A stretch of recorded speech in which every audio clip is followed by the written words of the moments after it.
دو احکام اسلام میں ایسے ہیں جس کی بظاہر کوئی لاجک سمجھ میں نہیں آتی اور اس میں آپ کو کیوں کی اجازت نہیں ہے. ایک قربانی ہے اور ایک حج ہے. حج میں بھی سارے کام اللاجیکل قسم کے کروائے جاتے ہیں آپ سے. دیکھو عبادت میں یہ سمجھ میں آتا ہے رکوع کرنا, ساری دنیا میں عبادت ہوتی ہے تو جھکتے ہیں نا اپنے معبودوں کے آگے, تو نماز میں ہم جھکتے ہیں, یہ اللاجیکل نہیں ہے, لاجک ہے اس کی, خدا کے سامنے سر رکھا ہوا ہے. لیکن حج میں کیا ہوتا ہے؟ حج میں آپ کو خوشبو لگانے کی اجازت نہیں ہے. حالانکہ اسلام تو نفیس مذہب ہے, وہ بدبو سے نفرت کرتا ہے. حج میں جتنا میلا کچیلا ہوگا, حدیث میں آتا ہے جتنا میلا کچیلا پرا گندا بکھرے ہوئے بال, اللہ کو وہ حاجی اتنا زیادہ محبوب. خذوا زینتکم عند کل مسجد, نماز کے لیے آؤ پراپر ڈریس میں آؤ, یہ لاجک کی بات ہے نا.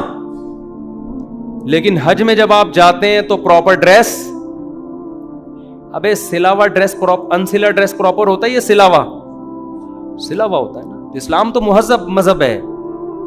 دنیا کو سلاوا لباس مسلمانوں نے پہننا سکھایا ہے. آپ ان یورپین اقوام کے ماضی کی طرف جاؤ گے تو پتہ نہیں کیا پہنتے تھے, یہ شکر ہے پہنتے تھے, یہ بھی غنیمت ہے. اور پیچھے جاؤ گے تو ہو سکتا ہے پہنتے ہی نہیں ہوں. تو تہذیب تو اسلام نے سکھائی ہے.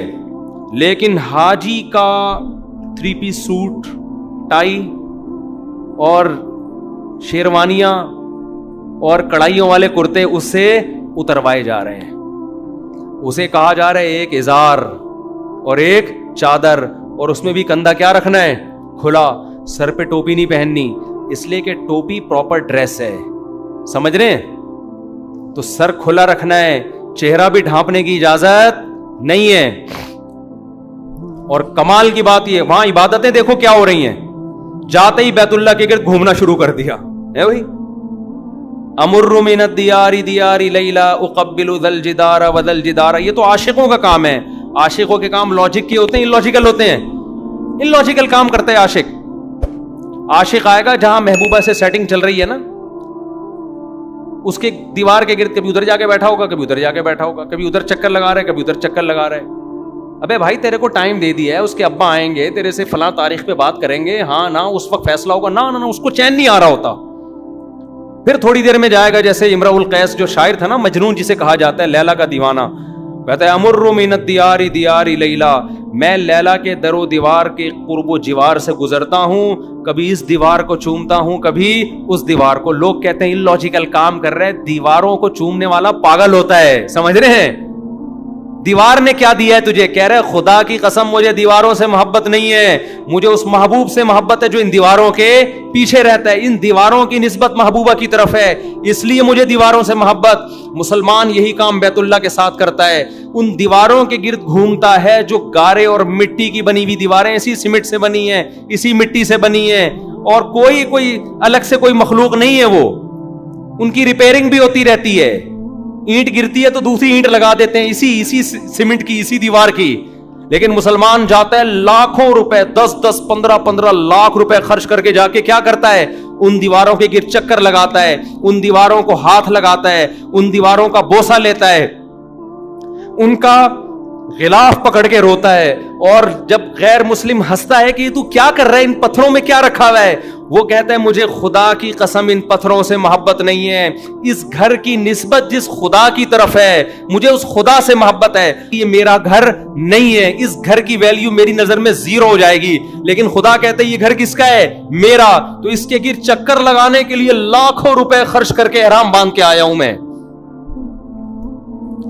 تو جو اپنے آپ کو غلام سمجھے گا وہ حج بھی کرے گا اور عمرہ بھی کرے گا. وہ پھر صفا مروہ کی سعی دیکھو, یہ کون سی عبادت ہے؟ یہاں سے بھاگتے ہوئے وہاں جاؤ, وہاں سے بھاگتے ہوئے ہے بھائی.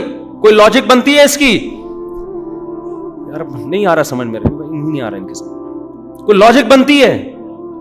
ٹائم پورا ہو گیا ہے, میں بس جلدی سے بات سمیٹ رہا ہوں. پھر آپ شیطان کو کنکریاں مارتے ہو, وہاں شیطان نہیں ہے. وہ جو ستون بنے ہوئے نا, بڑا شیطان, درمیانہ شیطان, چھوٹا شیطان, وہ نہ بڑا شیطان ہے نہ درمیانہ, نہ وہ کچھ بھی نہیں ہے, وہ صرف ایک نشانی ہے. کہ لوکیشن پتا چلے کہ یہاں آیا تھا شیطان, اور وہی ایک ہی شیطان 3 جگہ آیا تھا, نہ بڑا درمیانہ شتونگڑا وہ نہیں تھے. ابراہیم علیہ السلام نے جب شیطان کو کنکریاں ماری تھیں وہ سچی مچی کا شیطان تھا.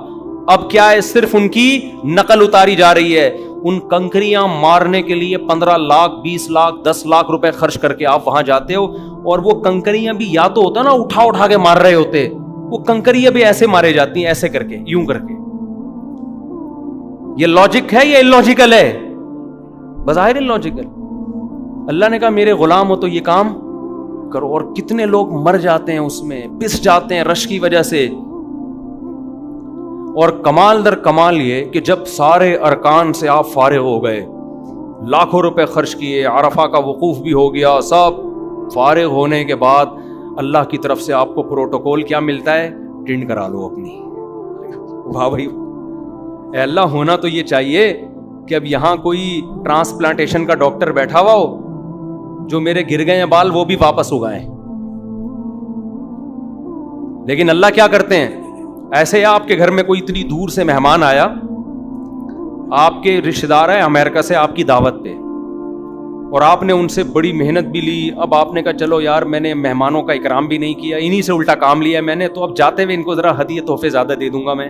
تو اللہ ہدیے اور تحفے کیا دے رہا ہے, واپسی پہ کیا کرنا ہے, ٹینڈ کرا کے جانا ہے. پرسنالٹی کی ایسی کی بولو تیسی ہو.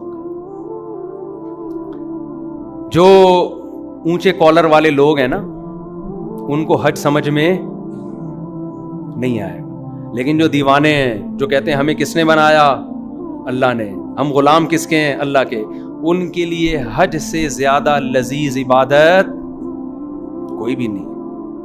کہتے ہیں لاجک کے کام تو بہت کر لیے ہم نے, اب خدا کو خوش کرنے کے لیے دیوانگی کا اظہار کریں گے, ہم دیوانہ پن دکھائیں گے. تو بقرعید بھی ایسے ہی ہے میرے بھائی, جانور لاؤ اور کاٹ کے ذبح کرو. غیر مسلم تڑپتا ہے یار اتنا مہنگا جانور. میں اس دن منڈی گیا نا, 20 25 لاکھ کا جانور کھڑا ہوا ہے. مالداروں کے لیے 20-25 لاکھ ایسے ہیں جیسے 2 پان گٹکے کے پیسے ہوتے ہیں غریب کے لیے.